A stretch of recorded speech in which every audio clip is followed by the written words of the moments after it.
Good evening and welcome to, today's short story ideas. And we are going to go with strange animals that turn up. And depending on which part of the world you live, it's possible that strange animals may have invaded the urban space recently because of lockdown. And tied in with this, there have been reports of animals that were caked in mud, and when they were taken to the shower, it turned out that they weren't a dog, they were a fox, and a very rare fox at that. They weren't a cat, they were something else, an ocelot or something. And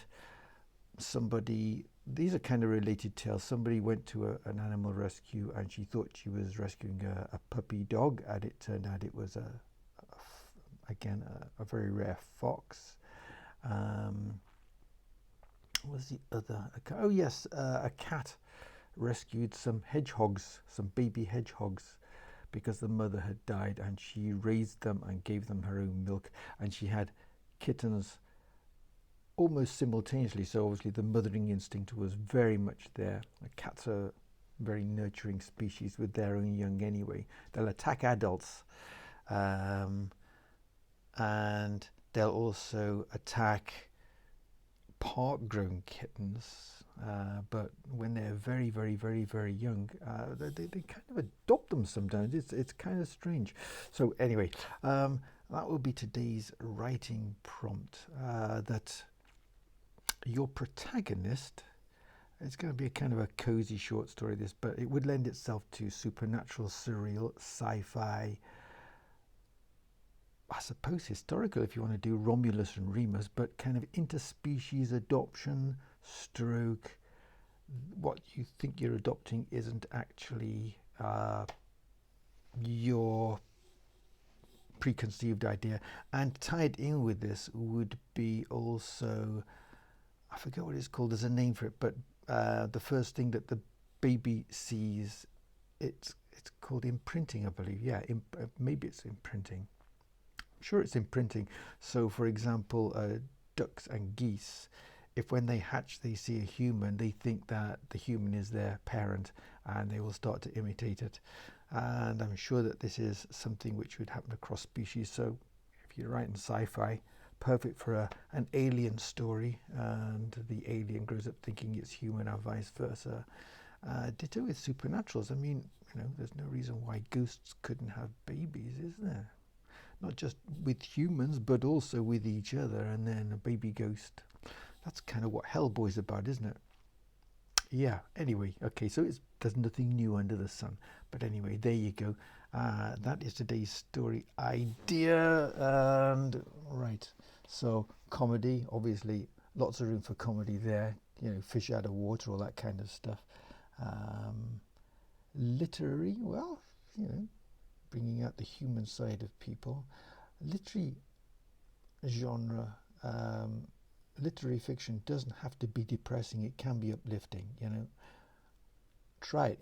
You might be surprised how this works. Occasionally Stephen King does it. Shawshank Redemption, that's definitely literary fiction. It's not horror at all.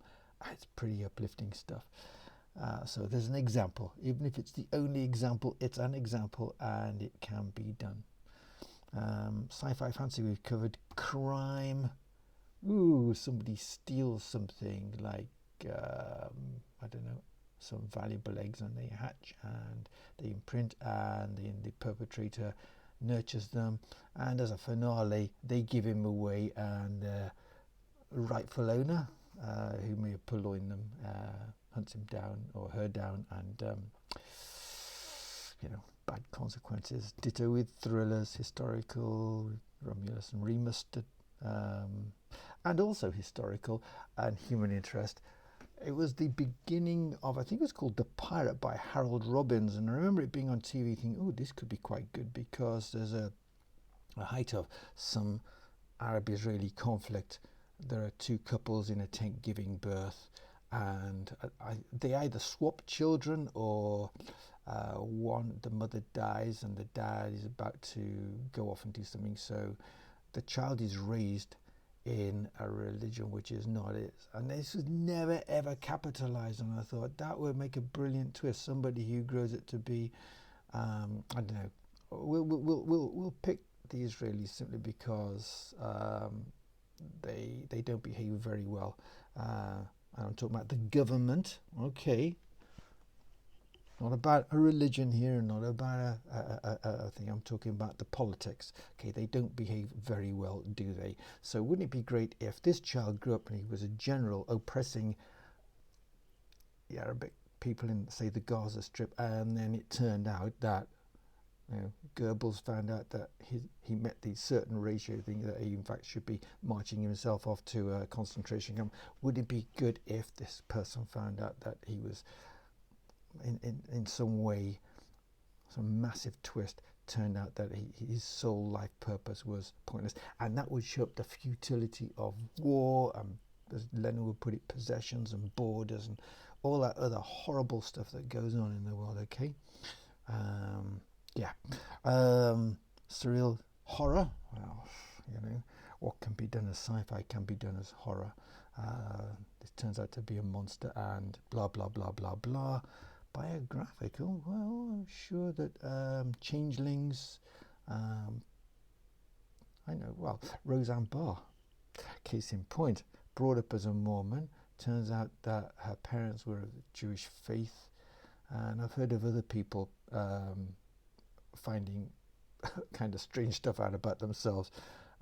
All those DNA things, okay.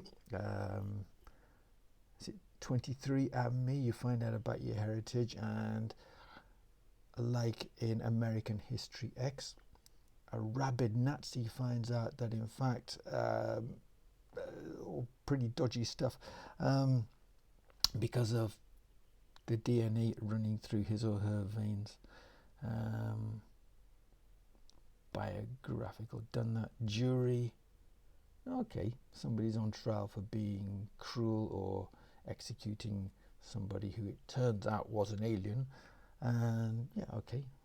Boswell Watson, I haven't got anything for, but there you go. Thanks. See you again tomorrow. Oh, like, subscribe, and notification button. But here's a notification. I post one of these every day, so just turn up. Okay, bye for now. But like and subscribe, because that'll tell Google and YouTube that you like this, and it'll help spread the word and help other writers. Okay.